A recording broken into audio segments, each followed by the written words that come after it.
तर दगडूशेठ गणपतीच्या आरतीसाठी कशा प्रकारे अगदी तल्लीन होऊन ही आरती केली जाते। मोर्या मोर्याचा गजर जो आहे तो या संपूर्ण मंदिर परिसरात आपल्याला ऐकायला मिळतोय। हाती टाळ घेऊन घंटा घेऊन सध्या भाविक तल्लीन झालेत।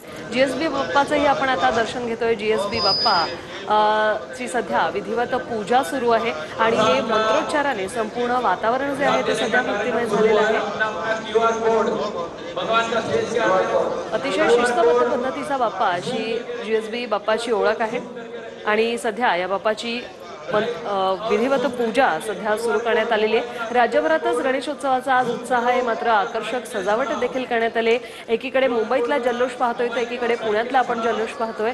जीएसबी गणपतीचं सध्या पूजन सुरू आहे, तर दुसरीकडे दगडूशेठ गणपतीची श्रीमंत दगडूशेठ गणपतीची आरती सुरू आहे। मुंबई असेल, पुणे असेल, नाशिक, नागपूर अगदी सगळीकडेच आपल्या लाडक्या बाप्पाच्या आगमनाची तयारी आता झालेली आहे। योगेश बोरसे आमचे प्रतिनिधी आपल्या सोबत फोनलाईन वरून जोडलेले आहेत। योगेश, आपण पाहतोय श्रीमंत दगडूशेठ गणपतीची आरती सुरू आहे। सगळ्या मंदिर परिसरात मोरया मोरया असा गजर आपल्याला ऐकायला मिळतोय। कसा उत्साह आहे पुण्यात? या पुण्यामध्ये पाहायला मिळते, कारण पुण्याचा प्रसिद्ध असणारा श्रीमंत दगडूशेठ हलवाई गणपती यंदाचा जो गणेशोत्सव आहे तो आगळा वेगळा असणार आहे। 183वे वर्ष आणि या गणेशोत्सवाचा आपण घेऊ शकतो। पहाटेपासूनच दगडूशेठ गणपतीच्या दर्शनासाठी गणेश भक्तांनी रांग लावलेली आहे। मोठी गर्दी मंदिराचं बाहेर देखील आपल्याला पाहायला मिळते आणि आपण या ठिकाणी पाहू शकतो काही वेळापूर्वीच या ठिकाणी दगडूशेठ गणपती मंदिराची आरती पार केलेली आहे आणि उद्या पुण्यात दगडूशेठ गणपतीची सुंदर अशा रथातून भव्य मिरवणूक काढण्यात येणार आहे आणि पारंपरिक पद्धतीने ही मिरवणूक असणार आहे। ढोल ताशांचा गजर आणि पुण्याचा प्रसिद्ध असणारा प्रभात बँड या मिरवणुकीमध्ये सहभागी होणार। 8:30 वाजता या मिरवणुकीला सहभागी होणार आहे। जिथे उत्सव मूर्ती आहे ती उत्सव मूर्ती या मंदिराच्या बाहेर पडणार आणि त्या रथामध्ये विराजमान होणार।